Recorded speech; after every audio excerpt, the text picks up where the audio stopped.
Vaccination festival or Tika Utsav underway across the country from today. Prime Minister Narendra Modi says Tika Utsav is the beginning of the second major war against corona, asks that people make targets at personal, social and administration levels for Tika Utsav and diligently make efforts to achieve them. Vaccination festival or Tika Utsav gets a huge support from across the country. India continues to administer the highest average COVID-19 vaccine doses per day. Total vaccination coverage surpasses 10 crores with over 35 lakh doses given in the last 24 hours.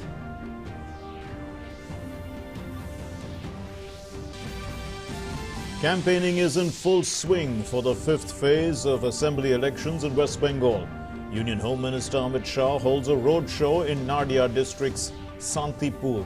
TMC and other parties, their leaders, are also holding election campaign.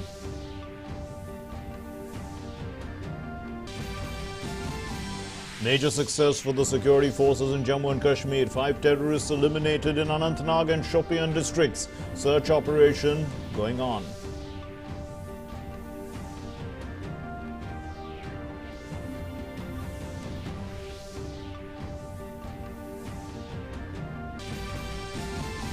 The birth anniversary of Jyotirao Phule is being observed across the country. Prime Minister Narendra Modi says Phule remained committed to the education and empowerment of women throughout his life.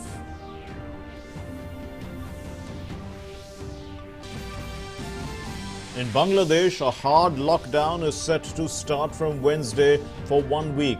All government and private offices and factories to remain closed to curb the spread of coronavirus. The first phase of the ongoing week-long lockdown in Bangladesh is extended for 2 more days. And in hockey, India beat Olympic champions Argentina in the FIH Hockey Pro League at Buenos Aires. India seals a 3-2 win over Argentina in the penalty shootout with brilliant goalkeeping from PR Srijesh.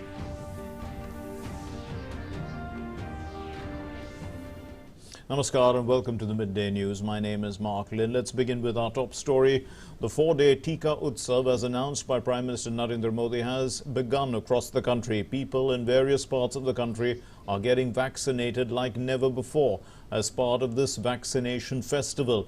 Prime Minister Narendra Modi urged people to participate in the Tika Utsav, calling the beginning of the second major war against corona. He also asked to make targets at personal, social and administration levels for this Tika Utsav and to diligently make the effort to achieve them. As part of the vaccination festival, people across the country, they are participating enthusiastically. As we said, in Delhi, in fact, eligible people above the age of 45 have rushed to various vaccination centers to get the jab.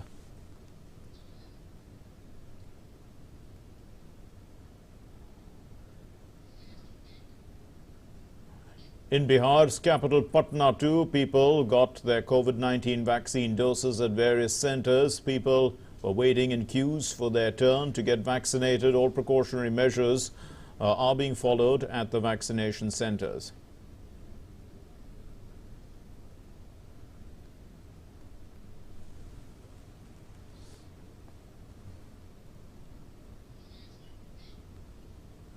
Meanwhile, in Ladakh's capital Leh, people are not just participating in the event, but they are also telling others about getting vaccinated, saying that the Made in India vaccines are extremely safe.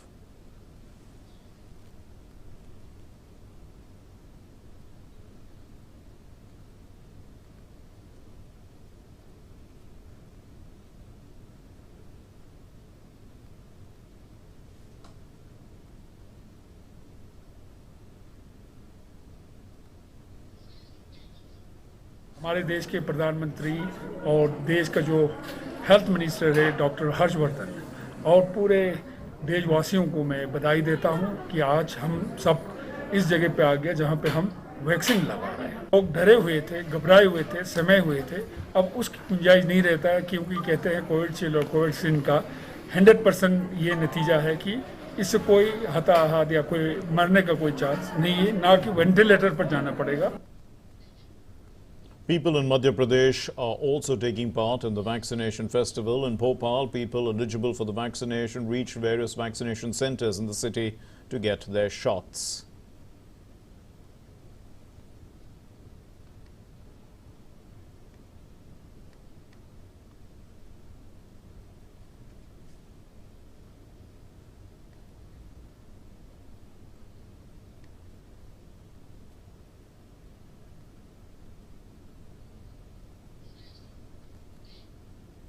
Similarly, in Varanasi, in Uttar Pradesh, eligible people above the age of 45 years queued up at a center to get their dose of COVID-19 vaccines, and the documents of people were also verified before they were inoculated.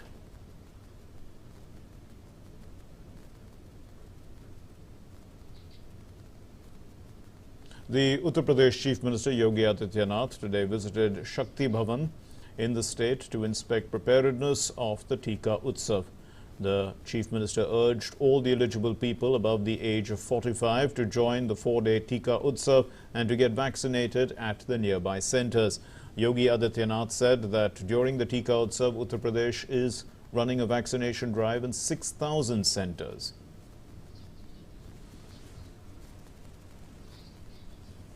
आज उत्तर प्रदेश के अंदर corona के खिलाफ देश की इस लड़ाई को विजयी बनाने के लिए टीका उत्सव के कार्यक्रम को बहुत अच्छे ढंग से पूरे प्रदेश के अंदर बढ़ाया जा रहा है। प्रदेश के अंदर आज 6000 केंद्रों में टीकाकरण का विशेष अभियान चलाया जा रहा है। ये टीकाकरण कोरोना के खिलाफ देश की लड़ाई को मजबूती के साथ आगे बढ़ाने और हर नागरिक को सुरक्षित करने के अभियान का हिस्सा है। Meanwhile, Prime Minister Narendra Modi has made 4 appeals to countrymen on the occasion of the vaccine festival, saying that countrymen must focus on both personal hygiene and social hygiene during the initiative. He stressed on 4 points. The first one is each one vaccinate one, which means that people must help those who are less educated or old or those who cannot get vaccination by themselves to get inoculated. The second is each one treat one, which means that we must help those who do not have adequate resources and have a lack of knowledge. The third is each one save one. This means that we have to stress on wearing masks so that we do not only save ourselves but also those around us. And last and most importantly, lead the way to create micro-containment zones when we see someone getting COVID infected. Family and society members, they should create a micro-containment zone by themselves, even if they find a single case of coronavirus. The Prime Minister added that we must also focus on zero vaccine wastage. During these trying times, as the country moves towards optimum utilization of vaccine capability, this is also a way to improve our capacity, the Prime Minister said. At the end, he asserted that we will only be successful if we assure that we are aware about micro-containment zones. We do not move out of our homes unnecessarily. Eligible should get vaccinated and wear a mask and follow other COVID norms. The Prime Minister expressed confidence that public participation, awareness and being responsible is the key in fighting against COVID. India's cumulative vaccination coverage has achieved a landmark of 10 crore with over 35 lakh doses given in the last 24 hours. A total of 10 crore 15 lakh 95,147 vaccine doses have so far been given, while a total of 35 lakh 19,987 vaccine doses were given yesterday. That's the 85th day of the national COVID-19 vaccination drive. Now let's take a look at COVID-19 update from across the country, and as per the Union Health Ministry's data, 90,584 recoveries were recorded in the last 24 hours, taking the cumulative total of recovered patients to 1,20,81,443, and with this now the recovery rate stands at 90.44%. India's total active caseload stands at over 11.08 lakhs today. The country's present active caseload consists of 8.29% of total positive cases. The fatality rate stands at 1.27%.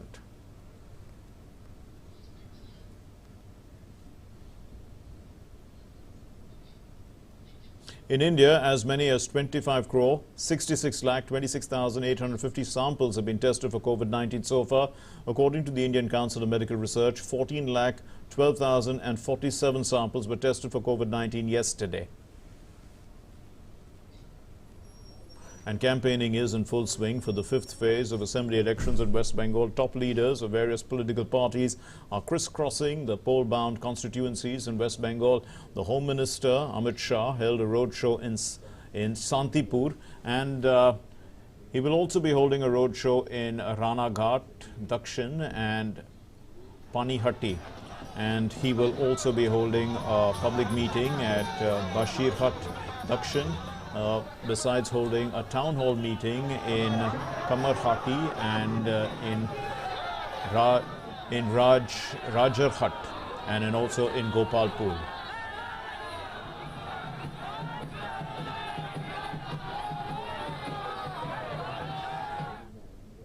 Meanwhile, the Election Commission has ordered the adjournment of polls at the polling station number 126 in Sitarkuchi Assembly constituency of West Bengal. This was after reports of violence yesterday. The violence had left 4 persons dead and 4 others injured.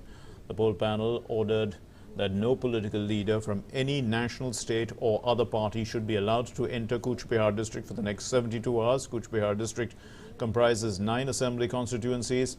The Election Commission has said that the decision was based on an interim report filed by special observers. It stressed that recourse to open fire by the CISF personnel became absolutely necessary in order to save lives of voters lined up at the polling booth, those of the other polling personnel and their own lives, as the mob had attempted to snatch their weapons. Besides, the Election Commission has further directed that the silence period for Phase 5 of the elections will be held on the 17th of April.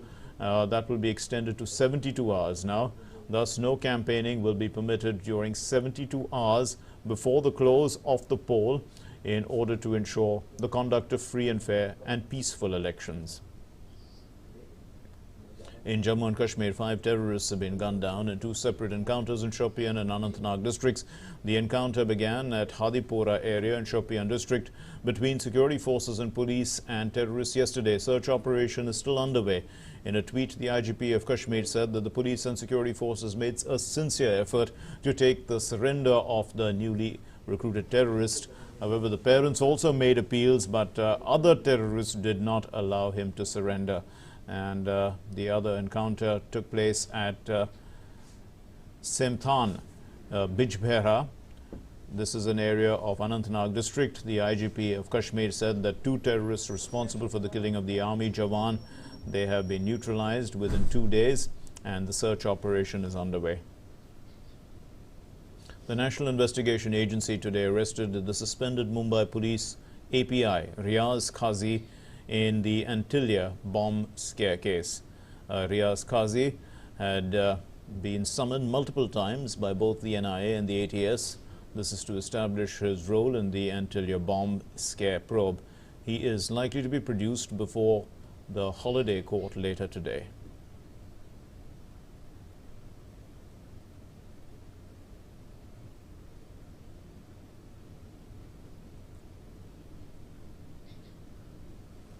A massive fire broke out near the Budhogi area of New Teri district in Uttarakhand. The firefighting personnel were working to bring the fire under control when reports last came in.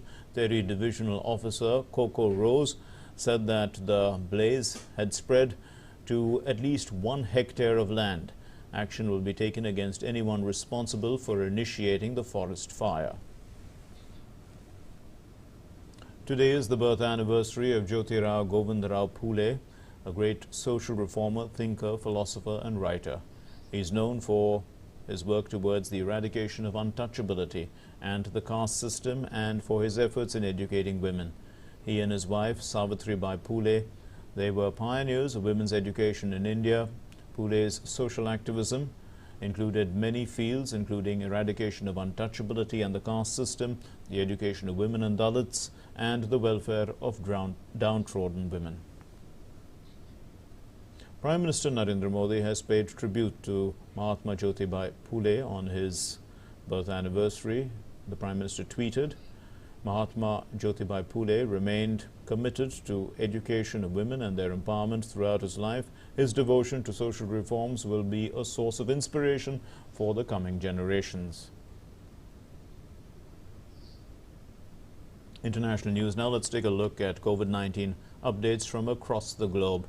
More than 13 crore 59 lakh people worldwide have so far tested positive for COVID-19, while over 10 crore 93 lakh have recovered from this coronavirus. The deadly virus has so far claimed over 29 lakh 38,000 lives globally. The United States is the worst affected country by the COVID-19 pandemic. So far, more than 3 crore 18 lakh people have tested positive for COVID-19 in the U.S.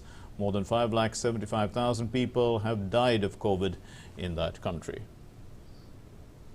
And amid rising concerns over coronavirus situation in Bangladesh, the government there has decided to extend the ongoing first phase of lockdown till the 13th of April, which was supposed to end tonight. In fact, the week-long lockdown had begun on April the 5th, and the move now comes at a time when the country is already preparing for what's called a hard lockdown, which is set to start from the 14th of April for another week. So according to Bangladesh's Road Transport and Bridges Minister, Khadir, he told the media that during this hard lockdown, ongoing restrictions, including those on inter-district public transport, will continue.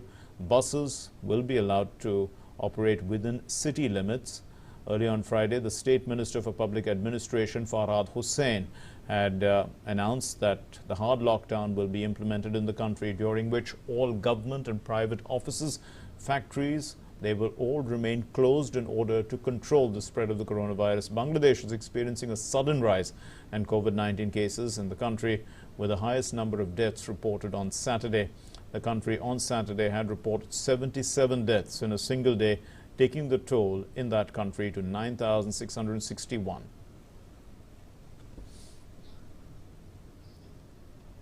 The World Health Organization has said that there is a shocking imbalance in the distribution of COVID-19 vaccines for poorer countries. At a briefing yesterday, the WHO chief said that out of 220 countries and economies, 194 have started vaccination and 26 have not. And of those, 7 have received vaccines, and the courts start. And further 5 countries could start, but the others should receive the vaccines in the coming days. So the chief further added that Covaxin has delivered over 38 million doses of vaccine to, this is COVAX, not Covaxin. COVAX has delivered this number of vaccines to 100 countries and economies in the past 6 weeks. COVAX is an international grouping of countries, and he further hoped that it will be able to catch up during April to May. Iran on Saturday has imposed a 10-day lockdown across most of the country to restrict the spread of a 4th wave of the coronavirus pandemic. Businesses, schools, theaters and sports facilities have been forced to shut, and gatherings are banned during the holy month of Ramadan that begins on the 14th of April. The country has reported more than 20,49,000 COVID cases. As per the country's health ministry, Iran has been reporting a new daily average of over 20,000 infections per over the last week. And also the deadly virus has claimed the lives of more than 64,000 people in that country. A hospital in Ecuador's capital, Quito, is struggling to cope with the increase in COVID patients. New areas at the hospital have had to be adapted to treat more patients, and military tents have been set out in the parking lot. Well, Ecuador is grappling with a new wave of the coronavirus infections, and this has exceeded the capacity of the Andean nation's public health system. It has also decreed a state of emergency in 8 of the 24 provinces with night curfews. So Ecuador has reported over 344,000 cases, COVID cases. This is of the virus that have claimed over 17,000 lives in that country. Argentina on Saturday implemented tightened movement restrictions, including curtailing the leisure industry and also blocking non-essential workers from using public transport after the country hit a record number of COVID-19 infections. The country struggles with the second wave of the virus. Last week, night curfew between midnight and 6 a.m. was announced in that country. Argentina has so far recorded more than 25,17,000 coronavirus cases and over 57,600 deaths. Facebook has turned its Menlo Park headquarters to a new vaccination site. On Saturday, the social media huge company, the giant company, welcomed hundreds of local residents to the site, which is being run by a local community health group. People were seen in a queue and patients were checked for eligibility, screened for current symptoms and other health conditions, and registered for the shot. They were then allowed to enter the building while maintaining social distancing and wearing a mask.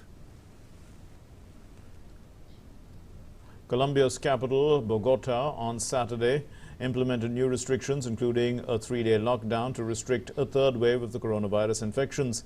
The decision to place additional restrictions follows a spurt in coronavirus positive rates, as well as increasing demand for ICUs. Mayor Claudia Lopez said the measures will be re-examined on the 13th of April to determine if another lockdown is needed, the mayor added. Myanmar security forces have killed as many as 82 protesters in Bago town on Thursday night and Friday near the country's main city of Yangon. Troops used rifle grenades to break up the protest against the military government in the town. The United Nations in Myanmar on Saturday said that it is following the events in Bago, with reports of heavy artillery being used against civilians and medical treatment being denied to those injured. The UN added that the violence must cease immediately and also called on the security forces to allow medical teams to treat the wounded. In Myanmar, protests continue against the military government, which deposed the civilian government led by Aung San Suu Kyi on the 1st of February this year. And according to the rights group's Assistance Association for Political Prisoners, at least 618 people have been killed since the protests started. Iran on Saturday announced that the country has started advanced uranium enrichment centrifuges in a breach of its undertakings under a troubled 2015 nuclear deal. The Iranian President Hassan Rouhani inaugurated 3 cascades of 164 IR-6 centrifuges, 30 IR-5 and another 30 IR-6 devices at Iran's Natanz uranium enrichment plant in a ceremony broadcast by the state television. Iran has breached a number of restrictions imposed by a 2015 deal on its atomic activities in response to the former president, U.S. President, that is Donald Trump's withdrawal from the deal in 2018. Both the nations have laid out tough stances at indirect talks in Vienna this week on how to bring both back to full compliance with the accord. The Turkish President Tayyip Erdogan on Saturday met his Ukrainian counterpart Volodymyr Zelensky. This happened in Istanbul, and during this meeting the Turkish president called for the worrying developments in eastern Ukraine's Donbas region to come to an end, and even said that Turkey was ready to provide any necessary support. The meeting between both these leaders lasted for over 3 hours, and Kiev has raised the alarm over the buildup of Russian forces near the border between Ukraine and Russia and over a rise in violence along the line of contact separating Ukrainian troops and the Russian-backed separatists in Donbass. The Kremlin denies its troops are a threat, but says that they will remain as long as it sees fit. In hockey, India beat the reigning Olympic champions Argentina 3-2 in the FIH Hockey Pro League match at Buenos Aires. In a thrilling action-packed contest, Harmanpreet gave India a 1-0 lead with a superbly executed penalty corner early in the second quarter before a quick-fire double from Martin Ferrero put Argentina into a 2-1 lead at half-time. However, India's Harmanpreet Singh's dramatic equalizer ensured the game finished with the scores locked at 2-2. When just 6 seconds of the match was remaining. In a penalty shootout with brilliant goalkeeping from PR Shajesh, India sealed a 3-2 win over Argentina. The result sees India move ahead of Argentina up to 5th in the FIH Hockey Pro League standings, having claimed 12 points from 7 matches. Argentina stands 6th with 11 points from 11 games played. The two teams will face each other again tomorrow. And that concludes the midday news for today. Thank you for watching, but also always remember to wear your mask and stay safe. Cover your nose, especially when you're wearing a mask. Wear it properly and be safe and keep everyone safe around you. Thanks for watching. Namaskar.